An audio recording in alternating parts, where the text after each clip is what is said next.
हिंदू राष्ट्र बन के रहेगा। किसी के अंदर दम नहीं होगा हिंदू धर्म की बहन बेटियों को या किसी और धर्म की बहन बेटियों को कोई कुछ उल्टा बोल जाए। गाय माता है तो बाप कौन है? गाय माता है, बाप हमारे श्री राम है। आधी रात को कोर्ट खुलवा सकते हैं, आधी रात को संविधान में कुछ ऐड कर सकते हैं, कुछ मिटा सकते हैं, तो एक लाइन ऐड नहीं कर सकते कि भारत हिंदू राष्ट्र। इन्हें सब्सिडी भी चाहिए और ये बच्चे भी ज्यादा पैदा करेंगे, आबादी बढ़ा रहे हैं ताकि एक दिन भारत को इस्लामिक राष्ट्र बनाया जा सके। इन संगठनों का और भारतीय जनता पार्टी के कार्यकर्ताओं का ये दावा है कि अगर आज मुसलमानों को नहीं रोका गया, हिंदुओं को नहीं जगाया गया, तो भारत के लिए ये खतरा है। अस्सलाम वालेकुम दोस्तों, मैं हूं शारिफ खान। जितने भी मेरे दर्शक हैं सभी को ईद मुबारक हो, ईद की हार्दिक शुभकामनाएं।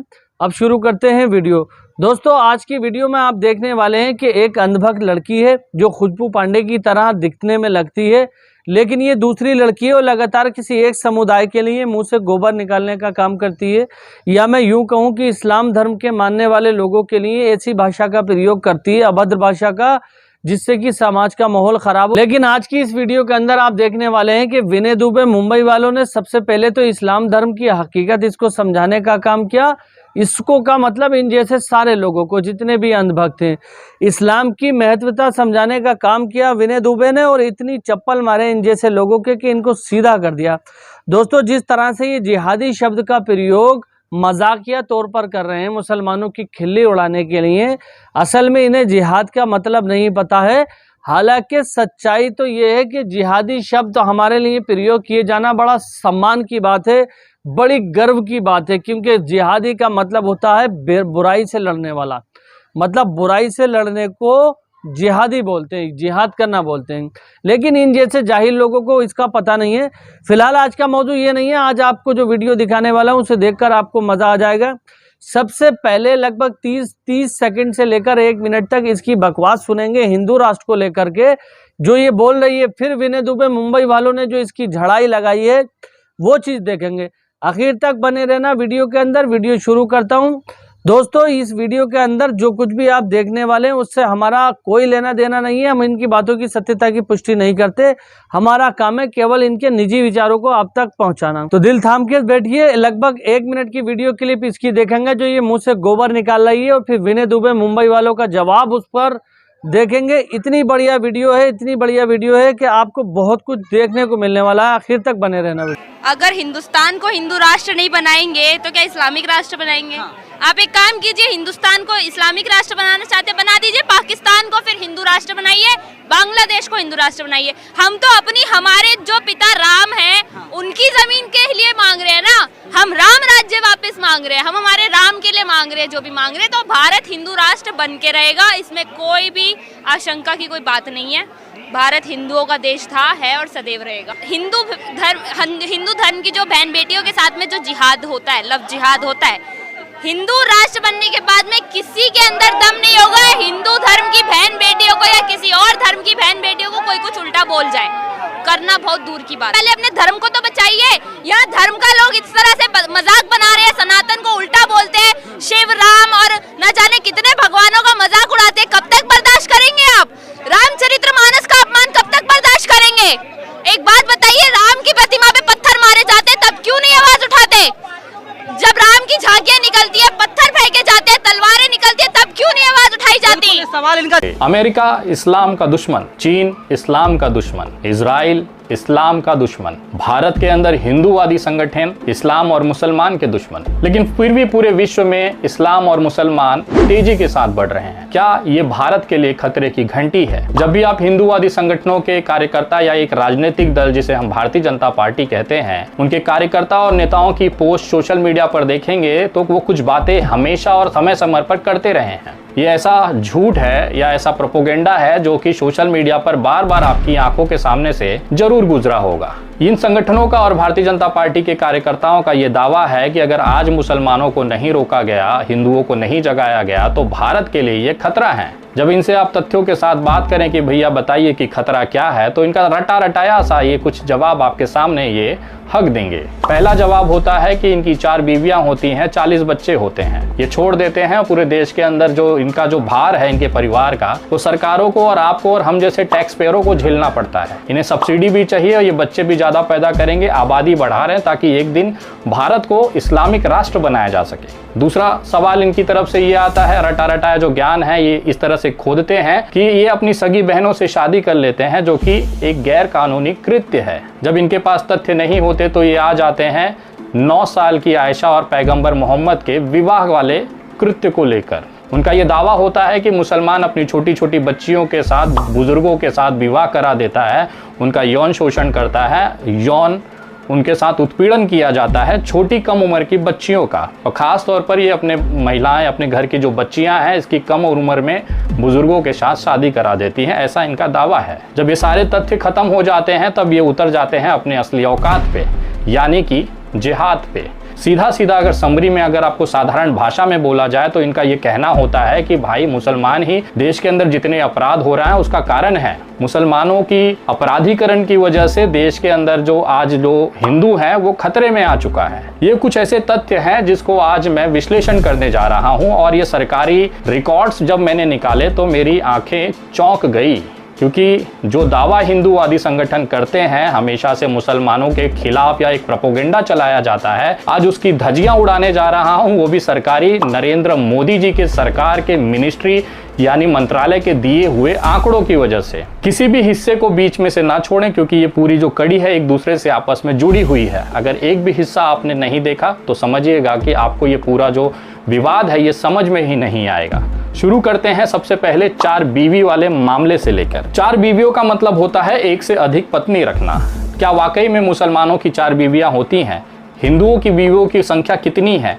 या कौन सा धर्म में सबसे ज़्यादा पत्नियां रखने का रिवाज है? सरकारी आंकड़े क्या कहते हैं उसको जब मैंने टटोला तो मैं पहुंच गया स्वास्थ्य और परिवार कल्याण मंत्रालय यानी कि ministry of health and family welfare के वेबसाइट पर। यहाँ पर एक सर्वे किया गया था 2019 से लेकर 2021 के दौरान। इसे कहते हैं सर्वेफाई। अगर आप भी चाहें तो इसकी वेबसाइट पर जाकर चेक कर सकते हैं। जब ये सर्वे के आंकड़े मैंने निकाले तो मैं अचंभित हो गया। अगर 4 बीवी 40 बच्चों वाला कॉन्सेप्ट पे अगर बीवी वाला पहलू अगर आप देखें तो पूरे देश के अंदर एक से ज़्यादा पत्नी वाले अगर पुरुषों की संख्या का अगर आप आंकड़ा निकालें तो मुसलमानों में ये प्रतिशत बनता है 2.5%।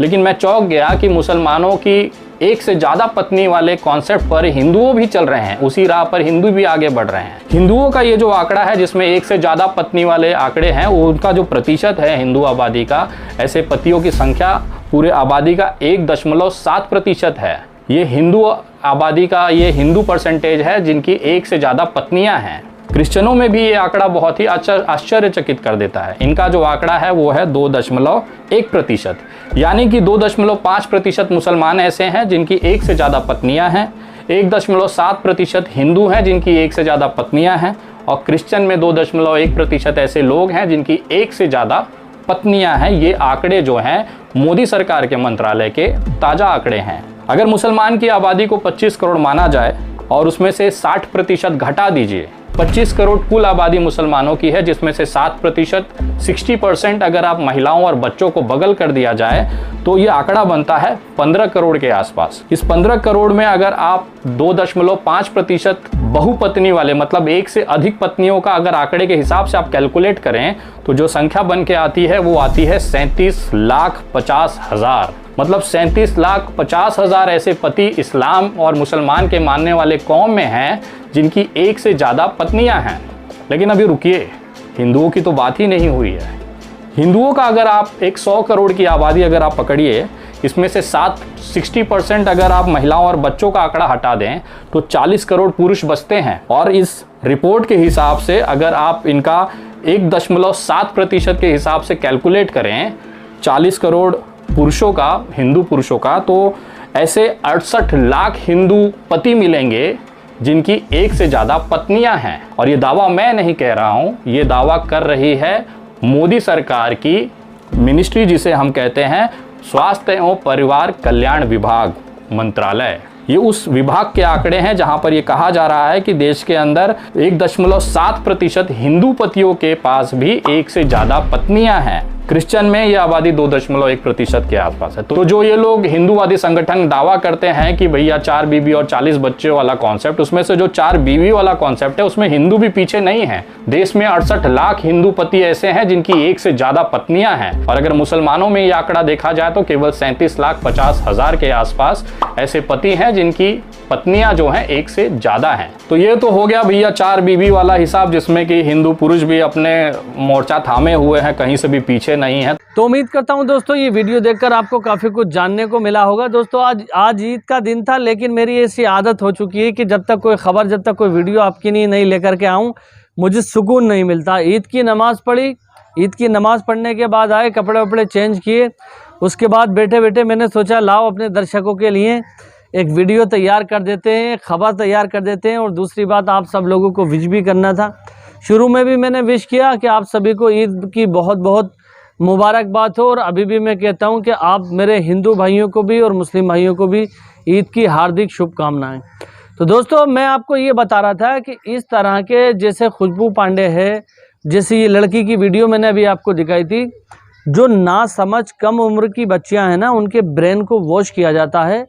RSS जैसी संस्था में इनकी शिक्षा दीक्षा होती है, इनको पढ़ाया जाता है, तो वहाँ पर इनका ब्रेन इस तरह से डेवलप किया जाता है कि किसी एक विशेष धर्म के लोगों को दिखाया जाता है कि देखो ये इनके साथ कैसा बर्ताव करना है, देखो ये जो है ये अच्छे लोग नहीं होते, और ये ही उन्माद मचाने का कारण है। आप समझ रहे हैं ना मेरी बात? तो इनका ब्रेन इस तरह से वॉश किया जाता है।